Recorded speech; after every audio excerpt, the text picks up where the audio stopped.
Morning. कैसे हैं? Good, सभी लोग बहुत अच्छे हैं। चलिए शुरू करते हैं आज की क्लास। पिछली कक्षा में हमने जो होमवर्क दिया था, आई होप आपने सभी ने कर लिया होगा। गुड, तो चलिए देखते हैं। अच्छा बच्चों, बताइए कि जब हम जैसे इंग्लिश पढ़ते हैं या हिंदी पढ़ते हैं और हमें कोई भी शब्द पढ़ने में मिल जाता है ऐसा जो थोड़ा सा कठिन होता है, तो उसका अर्थ हम कैसे जानते हैं? गुड, या तो हम किसी से पूछते हैं या फिर क्या करते हैं, या फिर हम डिक्शनरी में देखते हैं, है ना?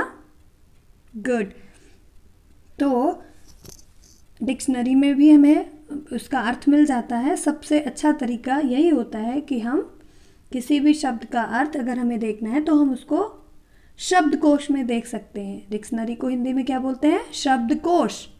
ओके, तो चलिए आज हम सीखेंगे कि कैसे हम शब्दकोश से किसी भी शब्द का अर्थ जान सकते हैं। ठीक है, क्योंकि उसमें तो बहुत सारे शब्द होते हैं और हमें किसी एक शब्द का अर्थ जानना है, तो उसको जानने के लिए तो हमें तरीका तो पता ही होना चाहिए, है ना बच्चों? चलिए आज हम सीखेंगे। देखते हैं क्या लिखा हुआ है। शब्दकोश से अर्थ जानने की विधि, पेज नंबर 113 खोलिए। शब्दकोश से अर्थ जानने की विधि। ओके, तो देखते हैं। जिस शब्द का अर्थ देखना हो उसका पहला वर्ण देखें। जिस शब्द का अर्थ देखना है उसका पहला वर्ण देखें, है ना? क्योंकि पहले वर्ण से ही तो हम देख पाएंगे कि वो शब्द कहाँ पे लिखा हुआ है। उसका पहला वर्ण देखेंगे और उसी वर्ण की जगह पे जाएंगे जहाँ पे मात्रा वाइज उस वर्ण के सारे शब्द दिए होंगे। जैसे उस वर्ण का पृष्ठ खोलते ही पहले अनुस्वार और अनुनासिक लगे शब्द मिलेंगे। अनुस्वार और अनुनासिक तो आप जानते ही हैं। अनुस्वार यानी कि एक बिंदु और अनुस्वार चंद्र बिंदु। शब्दों का क्रम इस प्रकार होता है। अ से अ तक 11 स्वरों के पश्चात क से ह तक सभी व्यंजन। अ से अ तक 11 स्वर होते हैं, सबको पता है ना? गुड, उसके बाद में क से ह तक सभी व्यंजन हम देखेंगे। शब्दकोश में हर व्यंजन वर्ण के साथ मात्राओं का क्रम स्वरों के अनुसार होता है। हर व्यंजन वर्ण के साथ मात्राओं का क्रम स्वरों के अनुसार होता है। जैसे कोई भी व्यंजन हो, जैसे का ही ले लिया हमने, क, तो सबसे पहले का वर्ण में अंक की मात्रा वाला जो अक्षर होगा, शब्द होगा, वो हमें देखने को मिलेंगे। जितने भी अंक की मात्रा वाले का से रिलेटेड शब्द होंगे।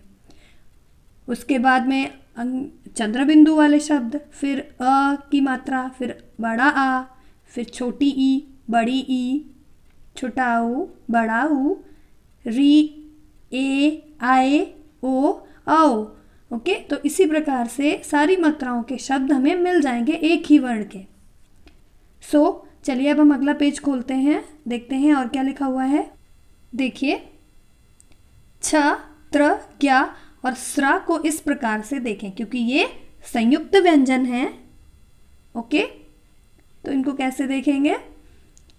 क्ष में कौन कौन से व्यंजन जुड़ते हैं? का और श को का के सभी मात्राओं के बाद हम देखेंगे। क्ष को कहाँ पे हम देखेंगे? जब का के जितने भी शब्द हैं सारी मात्राओं के साथ जब वो खत्म हो जाएंगे, उसके बाद में कौन सा शब्द आएगा, कौन सा अक्षर आएगा? क्ष आएगा, क्योंकि ये का से बनता है। ओके बच्चों, उसके बाद में त्रा कौन कौन से वर्णों से बनता है? ता प्लस रा से। तो ता की सभी मात्राओं के बाद, इसको कहाँ देखेंगे हम? ता की सभी मात्राओं के बाद। जब ता पे सारी मात्राएं लग जाएंगी उसके बाद में कौन सा आएगा वर्ण? त्र आएगा। फिर ज्ञा को जा की सभी मात्राओं के बाद, क्योंकि ज्ञा भी जा और या से मिलकर बना है। ओके, श्रा में शा की सभी मात्राओं के बाद। तो बच्चों इसी प्रकार से हम थोड़ा सा और देख लेते हैं कि हम कैसे शब्दकोश से किसी भी अक्षर को, किसी भी शब्द को ढूंढ सकते हैं। ओके, हिंदी शब्दकोश यानी कि हिंदी डिक्शनरी में सबसे पहले तो अम अथवा अम चंद्र बिंदु वाला, इससे आरंभ होने वाले शब्द होते हैं और अंत में ह से आरंभ होने वाले शब्द होते हैं। जैसे कि अगर हम त का उदाहरण लें तो त से प्रारंभ होने वाले शब्दों का क्रम इस प्रकार से रहेगा। इसी तरह से हम अन्य वर्णों से बने अक्षर शब्दों को भी समझ सकते हैं, जैसे कि तम, त, ताम, तिम, ती, तीम, तुम, तु, तुम, तू, त्रिम, ते, ते, तई, तई, तो, तऊ, तऊ और आधा त जैसे कि त्योहार में होता है। इस प्रकार से क्रम होगा और फिर इस प्रकार प्रत्येक वर्ण के सबसे पहले तो अनुस्वार या फिर चंद्र बिंदु वाले शब्द आएंगे, यानी कि ऐसे शब्द जिनके जो वर्ण है वो चंद्र बिंदु या अनुस्वार के साथ आरंभ होते हो। इसके बाद फिर स्वर आएंगे, उस वर्ण के साथ जब स्वरों की मात्रा होगी, जैसे अ आ इ ई उ ऊ ए आई री औ, ये मात्राओं वाले जो इन मात्राओं के साथ जुड़कर जो वर्णों से जो शब्द बन रहे हैं वे आएंगे। उसके बाद जब औ की मात्रा के बाद आधे अक्षर से प्रारंभ होने वाले शब्द आएंगे, जैसे कि जब औ की मात्रा आ गई, औ की जैसे तऊ आ गया, जब तऊ आखिरी में आ गया, उसके बाद हमने अब देखिए री की जो मात्रा है, री की मात्रा में ऊ की मात्रा वाले वर्ण के बाद आती है, जैसे कि तूल हो गया, इसमें बड़ी ऊ की मात्रा है तो इसके बाद इसी हम री की मात्रा लगाएंगे। तृण, क्ष वर्ण आधे क के बाद आता है, जैसे कि क्लिक के बाद क्षण आएगा, क्योंकि क्ष वर्ण जो है वह क के साथ ही षटकोण वाला श के साथ संयुक्ताक्षर है, इसलिए। इसी प्रकार ज्ञ जो है यह भी एक संयुक्ताक्षर है जो कि ज के साथ बना है, इसीलिए जब जऊ की अंतिम शब्द आ जाएगा तो जैसे जौहरी आ गया तो उसके बाद ज्ञान आएगा, क्योंकि वो संयुक्ताक्षर है ज का। इसी प्रकार त्र भी एक संयुक्ताक्षर है, जब त्यऊ का आ गया उसके बाद त्योहार के बाद त्रय आएगा, क्योंकि संयुक्ताक्षर है ये त का, उसके बाद ये आएगा। इसी प्रकार द्यय अक्षर दऊ के बाद आता है, जैसे कि दौहित्री के बाद आएगा द्युत आएगा दौहित्री के बाद। इसी प्रकार श्र का जो संयुक्ताक्षर है, श्र का जो संयुक्ताक्षर है वह श्यो के बाद आएगा। इसी प्रकार संयुक्ताक्षरों का हमें क्रम का ध्यान रखना है। इसी प्रकार ध्यान देंगे कि जैसे आधा वर्ण उस वर्ण की औ की मात्रा के बाद आता है, जैसे कि कटौती के बाद कट्टर आएगा, ये ध्यान देने वाली बात है। ओके, तो समझ में आ गया कि हम कैसे देखेंगे शब्दकोश में, कि जब सारी मात्राएं आ जाएंगी उसके बाद में उस अक्षर का आधा वाला अक्षर आएगा, है ना, आधे अक्षर से रिलेटेड शब्द आएंगे। तो इन शब्दों के अर्थ शब्दकोश से देखकर वर्णमाला के क्रम के अनुसार इन्हें क्रमबद्ध करके अपनी कॉपी में लिखो। बच्चों ये है आपका होमवर्क, इसको आपको वर्णमाला के क्रम के अनुसार क्रमबद्ध करके आपको लिखना है अपनी कॉपी में, राइट। तो आई होप आप ये कर लेंगे, क्योंकि आपने अभी समझ लिया है कि हम कैसे वर्णमाला से शब्दों को देखेंगे। ओके, चलिए अब हम देखते हैं आगे। दिए गए शब्दों और उनके अर्थों को ध्यान से पढ़ो और समझो। शब्द दिए हैं और उनके अर्थ भी दिए हैं, इनको हमें ध्यान से पढ़ना है और समझना है। आपको पता है कि एक से अधिक अर्थों का बोध कराने वाले शब्दों को क्या बोलते हैं हम? अनेकार्थी शब्द बोलते हैं। तो ये जो शब्द दिए हुए हैं ये अनेकार्थी हैं, एक शब्द के दो दो अर्थ हैं, है ना। चलिए देखते हैं, जैसे अंबर, अंबर का अर्थ कपड़ा और आकाश दोनों होते हैं। अंबर का अर्थ कपड़ा और आकाश। इसी प्रकार से फल, फल का अर्थ लाभ और नतीजा। ओके, फल का अर्थ होता है लाभ और नतीजा दोनों। इसी प्रकार से गुण, गुण का अर्थ स्वभाव और रस्सी। फिर राग, राग का अर्थ प्रेम और क्रोध, राग का अर्थ प्रेम और क्रोध। पय, पय का अर्थ दूध और पानी, दूध और पानी। नाक, नाक का अर्थ स्वर्ग और नासिका। ओके बच्चों, तो आपको पता ही है कि जो शब्द एक से ज़्यादा अर्थों को प्रकट करते हैं, बताते हैं, उनको हम अनेकार्थी शब्द कहते हैं। ओके, तो आई होप आपको समझ में आ रहा होगा। आगे देखते हैं, सही शब्द चुनकर वाक्य पूरे करो। तो इसमें से सही शब्द चुनना है, उससे वाक्य पूरे करने हैं। शब्दों को हमें बहुत ध्यान से पढ़ना है। कल मैं देने दिल्ली गई थी। क्या देने? परीक्षा या फिर परीक्षा, इसमें से कौन सा वाला सही है? वेरी गुड, इसमें से पहला वाला सही है, परीक्षा, है ना। परीक्षा, इसको हम कैसे पढ़ते हैं? परीक्षा। तो पहले वाला जो है उस पर क्लिक करिए और वही फिल कर दीजिए, परीक्षा। उसके बाद में राम की पत्नी या फिर पत्नी, राम की पत्नी या फिर पत्नी, पत्नी, राम की पत्नी सीता थी। ओके, अगला है हमारा भविष्य बहुत है उज्जवल। उज्जवल कैसे लिखा हुआ है? उज्जवल, जो बाद वाला उज्जवल, इसमें 2 बार जा आधा लिखा हुआ है, उज्जवल। हम बाजार जा रहे हैं, बाजार नहीं, बाजार, लास्ट वाला, ठीक है, उस पर हमें टिक करना है। ओके, तो हमने कैसे फिल किया? हमने भरा परीक्षा, पत्नी, उसके बाद उज्जवल, फिर बाजार। ओके, चलिए अब अगले पेज पर देखते हैं क्या दिया हुआ है। यहां पर एक गद्यांश दिया हुआ है। गद्यांश को हमें ध्यान से पढ़ना है और क्या करना है, उसके बाद में उससे रिलेटेड कुछ क्वेश्चन आंसर्स है जिनको हमें सॉल्व करना है। क्वेश्चंस दिए हुए हैं, उनके आंसर्स लिखने हैं, है ना। इसको हम अपनी नोटबुक में लिखेंगे। तो चलिए हम डिस्कस अभी कर लेते हैं, इस गद्यांश को भी पढ़ लेंगे। अगर आप साथ में नहीं कर पाते हैं तो आप इसको अपने होमवर्क में कर लीजिएगा, एक होमवर्क आपको मिल ही चुका है। ओके, तो चलिए देखते हैं।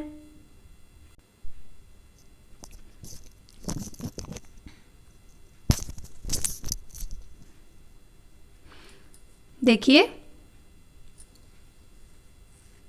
बच्चों, देखिए, दिए गए गद्यांश को पढ़कर प्रश्नों के उत्तर दो। हमारे देश में अनेक महापुरुष हुए हैं। स्वामी विवेकानंद हमारे देश के एक सच्चे महापुरुष थे। कौन? स्वामी विवेकानंद हमारे देश के एक सच्चे महापुरुष थे। उनका बचपन का नाम नरेंद्र था। क्या था? नरेंद्र।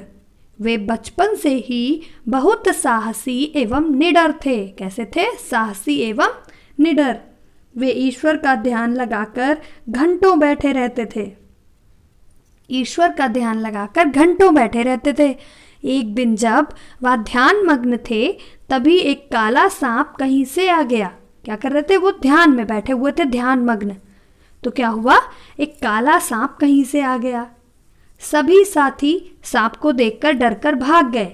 क्या हुआ? सभी साथी जो थे सबने सांप को देखा और डरकर भाग गए। ऑब्वियस सी बात है बच्चों, जब कोई भी सांप होता है, हम कोई भी ऐसा जानवर देख लेते हैं जो थोड़ा सा खतरनाक होता है तो हम क्या करते हैं? भाग जाते हैं वहाँ से या फिर रुकते हैं वहाँ पे। सेम उन्होंने भी क्या किया? सब वहाँ से भाग गए। नरेंद्र ने ध्यान समाप्त होने पर जब अपनी आंखें खोली तो सामने फन फैलाकर सांप को बैठे देखा। क्या देखा? कि सामने सांप बैठा हुआ है। वे चुपचाप निडर होकर बैठे रहे, लेकिन उनको डर ही नहीं लगा। क्या किया? वो चुपचाप निडर होकर बैठे रहे। कुछ समय बाद सांप एक ओर चला गया।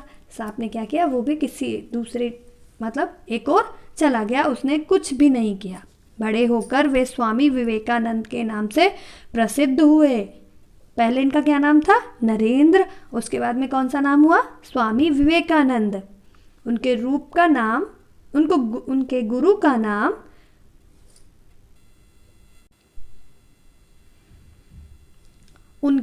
का नाम रामकृष्ण परमहंस था।